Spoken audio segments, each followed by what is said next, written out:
Hi, this is Sammie Smiles, and I'm your host, Sammie Vance. This podcast is sure to leave you inspired and with a smile. Now let's get right into it. Thank you. Hello, everyone, and welcome back to this week's episode of Sammie Smiles. I'm your host, Sammie Vance, and today I'm really excited because we have Ekansh Tambe on my podcast. I'm hoping I said that right. Ekansh founded Beyond Borders and was also one of the 5 recipients of the Power of Children's Award. With that being said, I have gotten to meet him in person, so that was a lot of fun. So Ekansh, thank you so much for being here today. Absolutely. It's my pleasure. It's great to be here, Sammie. Thank you. So to start off, I guess I'll just say that my favorite part about my project, Sammie's Buddy Bench project, is being able to meet people like you and being able to connect and also motivate other people. So can you start off by telling us a little bit about your project and what inspires you to keep on doing it and what inspired you to just start Beyond Borders? That's a great introduction because that's exactly what I wanted to hit on. The part of it that allows me to meet these amazing people, hear incredible stories, and be inspired by them, and then use their stories to inspire other people.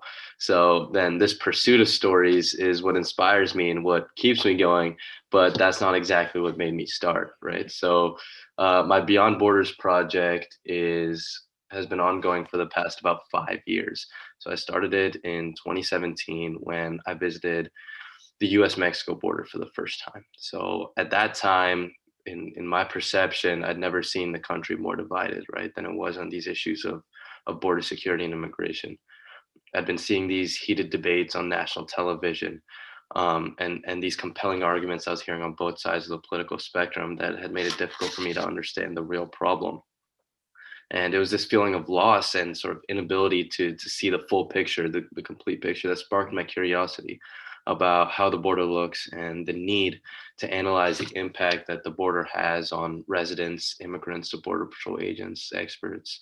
And there was, of course, only one way to discover the truth, which was to go and see it for myself. So that's what began this first journey to the U.S. Mexico border, to Brownsville, Texas, to Laredo, Texas, and from there just kept growing because I met these incredible people, heard these amazing stories, and these inspiring and heartbreaking stories, and that's really what compelled me to keep going. So, like, for instance, in Brownsville, Texas, the very first person that I interviewed was a patrol agent, right about like half a mile inside of the border. And she told me the story of a mother who had to float her 2-year-old daughter across the Rio Grande River because she was being threatened by the cartel that they would take her away. So she had to make that decision between staying back, fighting off the cartel, or relinquishing her daughter, or floating her across the Rio Grande in the hopes that she'd be adopted on the other side. So then stories like these is what I kept pursuing, and now what I hope to share. So then that brings me to the second part of the Beyond Borders project. So after visiting 7 world borders that included the Korean DMZ, the borders of Israel, borders of Iraq, now what I do is I do public speaking at various conferences and events all over the country in the hopes of sharing these stories in order to prompt evaluation, to force action, because these stories, they what they do is they force people to consider a new perspective, to be exposed to something that they've never even been privy to in their entire lives. Most people can't even imagine that these things are happening. So by sharing these realities, even the beautiful parts of the border, like uh, like across some parts of the Rio Grande by Big Bend National Park, for instance, sharing every aspect, every perspective that I've seen along this 1,900-mile long border, and then 7 other world borders along with it. I invite the audience to consider a lot of perspectives, and through that, I've been able to meet a lot of great people like you have been able to, and it's been really special for me. Yeah, I think that's really cool, and a lot it's, what you do is something that not a lot of people really take action to or think about, so I think when I heard your story and your mission, I thought it was really cool because it's not really something that I've heard much about, and I think that you're definitely bringing, like, awareness to it and helping and just the way like, helping, um helping so many people, and like, you're changing lives. So I think that's really cool. And I know from looking at your Instagram that you take a lot of different photos, and a bunch of different like varieties of photos. And they each like tell stories, which is really cool.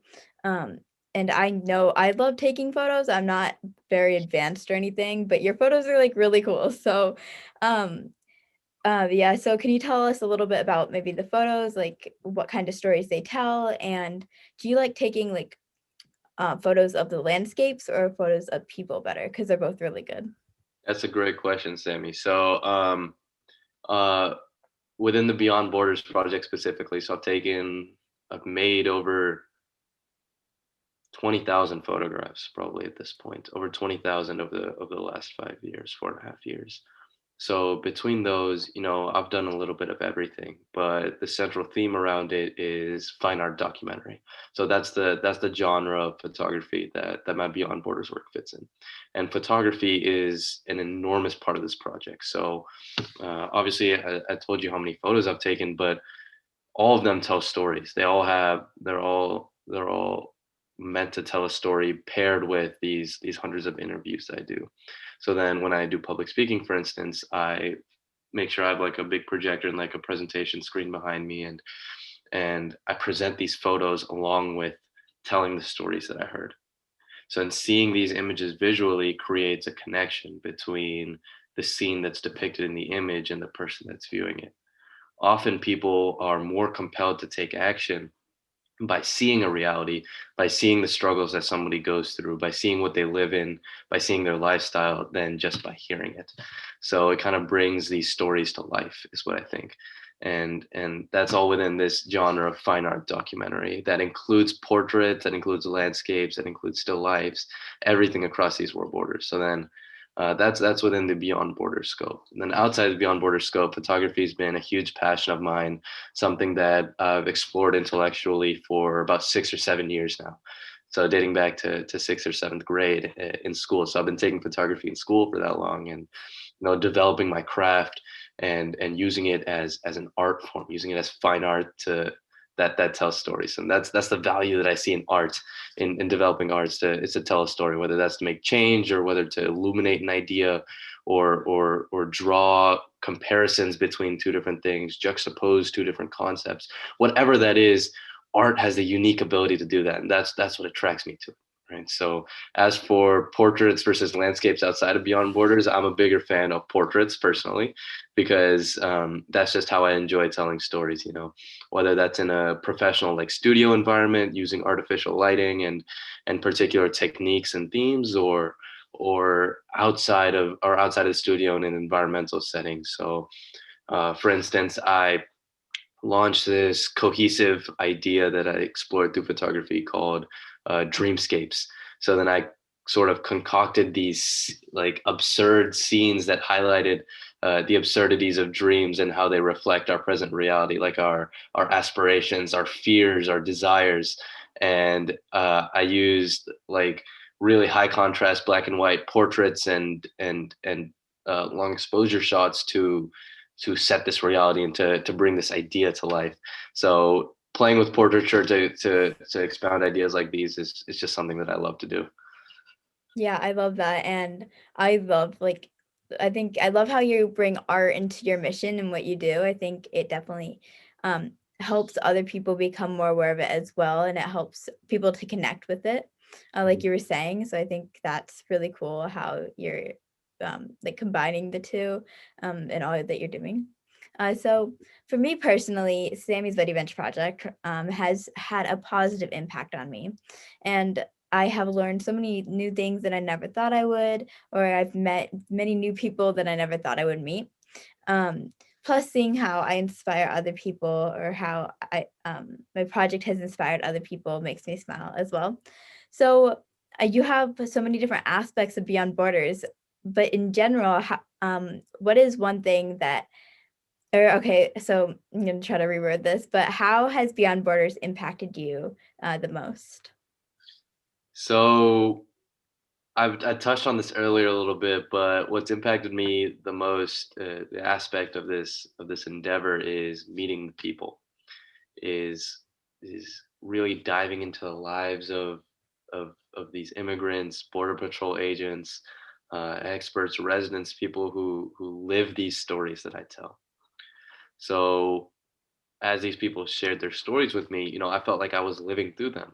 I was living through their stories with them, and I built a connection with these people. That was really, really special to me, and that was difficult for me to do at first, and it's difficult for a lot of people.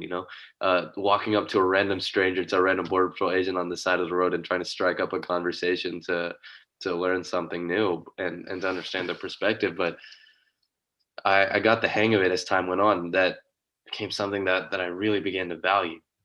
That ability to connect with somebody on such a personal level that they trust you. They trust you with the story of their life.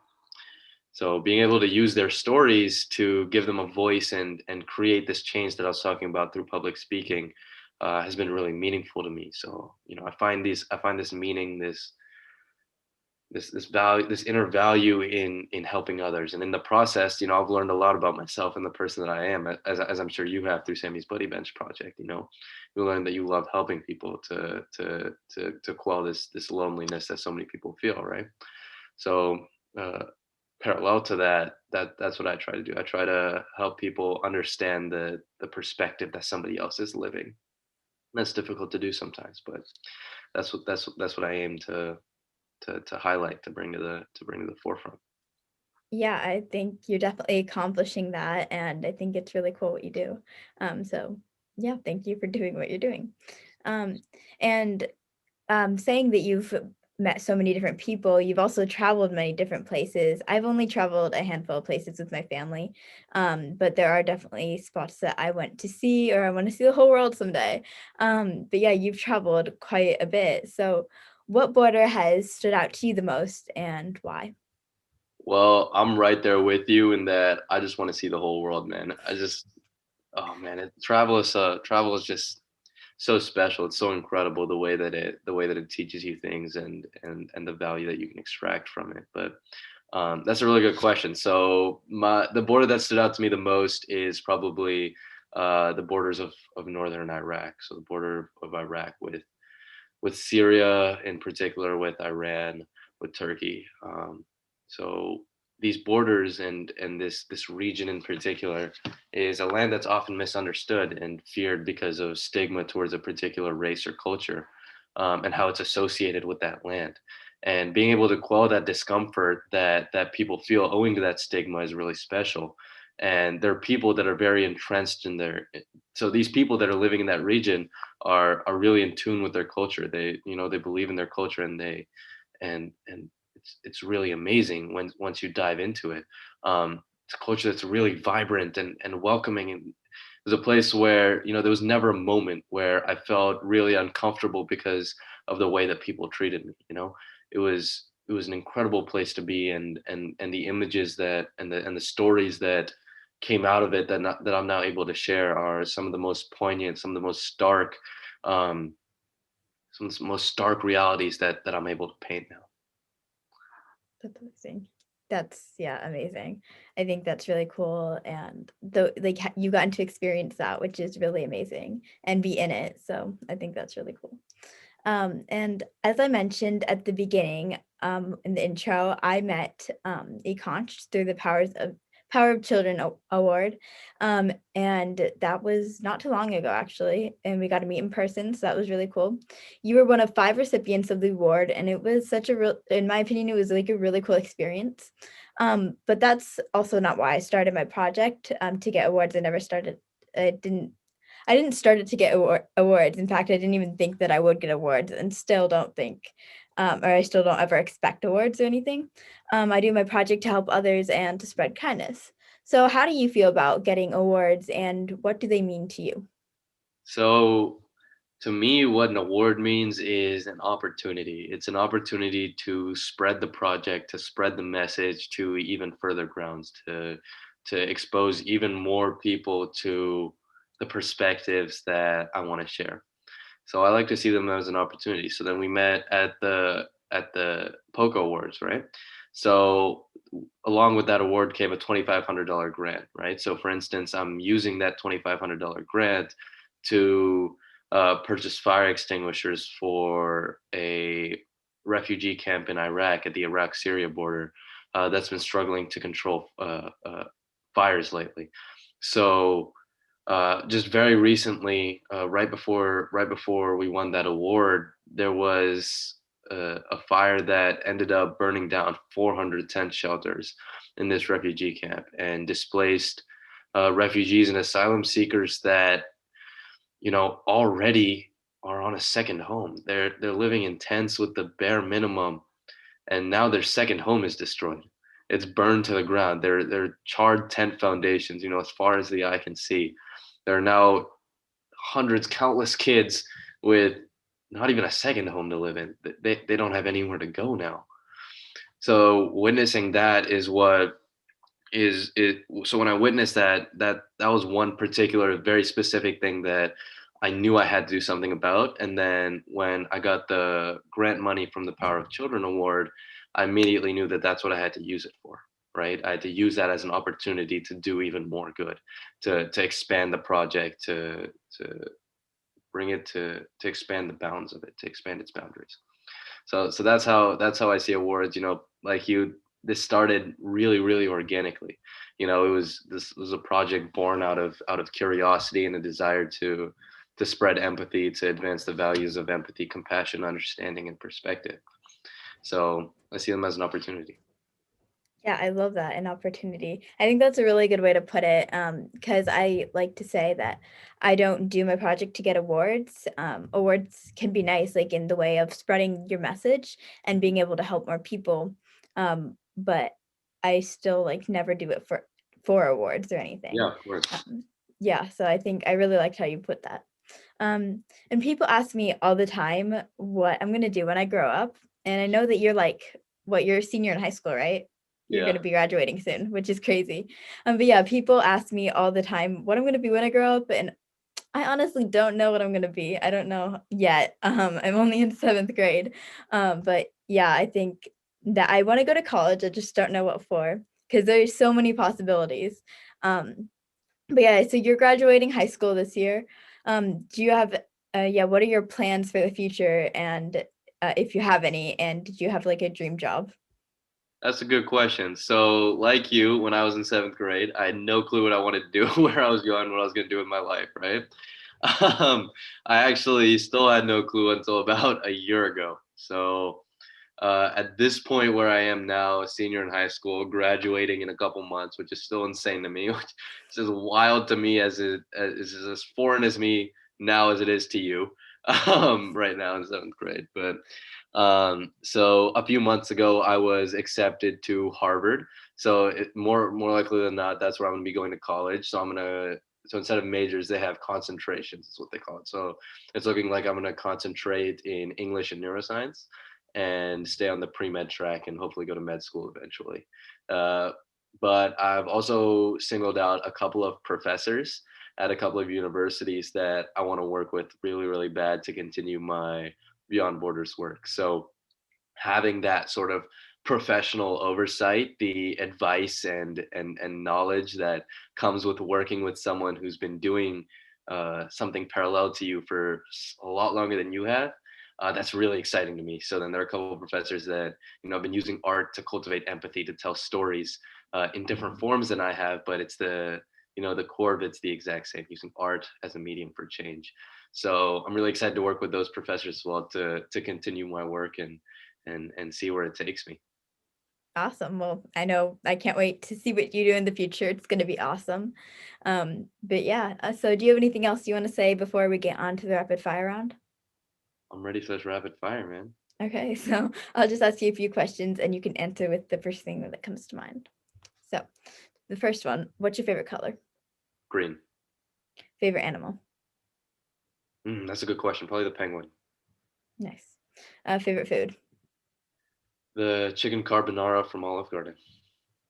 That's oddly specific, but okay. No, 'cause I had it very recently, and it was like a transformative experience for me. I've been having it a lot lately. Transitioned from tour of Italy to chicken carbonara, and it's going well. It's going well. It's a good food. Oh man, it's good. Very nice. I'll have to try it eventually. So favorite place that you've traveled? Morocco. Nice. Do you prefer hot or cold? Hot. No, I Uh, lied. Cold. cold. Yeah, Cold. I don't know why I said hot. I think I said hot because I'm in the hot. No. Cold. cold. Okay, got it. Cold. Um, if you could have lunch with anyone in the world, dead or alive, who would it be? Trevor Noah.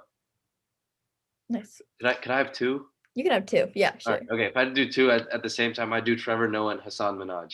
So, do you know who either of those people are by chance? No. Okay, so Trevor Noah's he's the host of the Daily Show. He's also one of the most incredible storytellers that I've ever seen.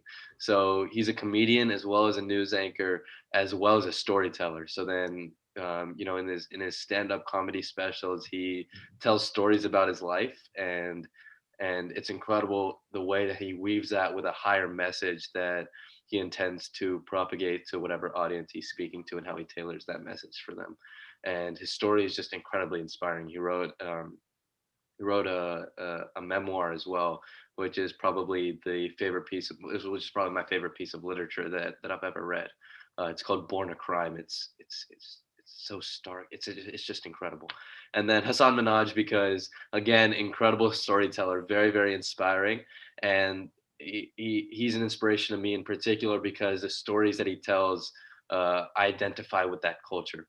So he grew up as a first generation American, as I did. My parents immigrated around the same time, or in their lives as his parents immigrated in their 20s. So I can identify with him, identify with a lot of the things that he's gone through, and the way that he shares stories about his life to provoke thought in everybody's minds is just incredible to me, and that's something that I aspire to be as proficient in that as he is. That's awesome. I love that. So It's would you random. rather? I'm sorry. This No, is that's rapid fire. I completely got carried away. no, that's really amazing. I didn't know who either of those were, but that's really, really cool. I love it. So thank you for sharing.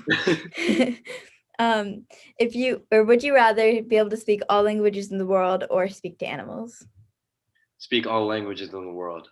Connecting with people is something that I value a lot. So as of right now, obviously I speak English. I'm basically fluent in Hindi. I'm also fluent, if not very close to fluent in Spanish, and can understand Marathi. So languages, I also did a brief stint in Mandarin Chinese a couple of years ago, and some of that still stuck with me. But languages are just they're just fascinating to me, and actually in college I hope to learn a new romance language, to be decided, but languages are just fascinating to me, and how they serve as like a medium to connect with people all over the world. It's just incredible.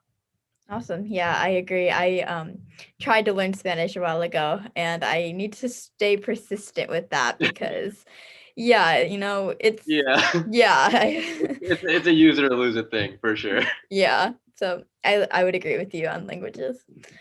So would you rather have a giraffe neck or an elephant trunk?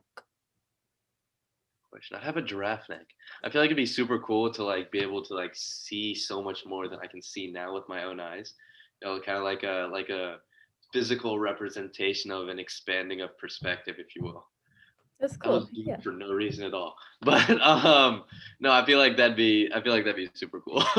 Yeah, my reason would have been I could be taller than my younger brother, who's a head taller than That's me. fair too. But That's fair that's a too. good reason too. I like it. Yeah. Where can people find you on social media? So you can find my Instagram at EKT_photos. That's where I post a lot of my photography, a lot of my images. But if you want to see a greater collection of my images, a wider variety, stuff I do for school, stuff I do for pleasure, in addition to my Beyond Borders work, check out my website, ektphotography.com. Make sure to follow Ekansh in his amazing journey. And for the last question to ask all my guests, what is something that makes you smile? Stories make me smile, man. Every single kind of it. So every single kind of story. So these stories that I've heard all over the world, um, these stories that I hear about other people making change. So your story makes me smile. The stories that I heard when we met the other incredible change makers at Poca, just being in the same room as them for that long, to be able to talk to them, to hear their story, how they're changing the world. was really special, man. And you know, if you couldn't tell, I literally have not been able to keep a smile off my face this entire interview. So just interacting with people, building connections, it's just a great time. I love it. So thank you so much for being on this podcast. And as you can see, it made me smile, and I hope it makes everyone else listening to this smile as well. Remember that you don't just have to be an adult to make a difference. You could be a kid too. I hope you have a great day. Bye.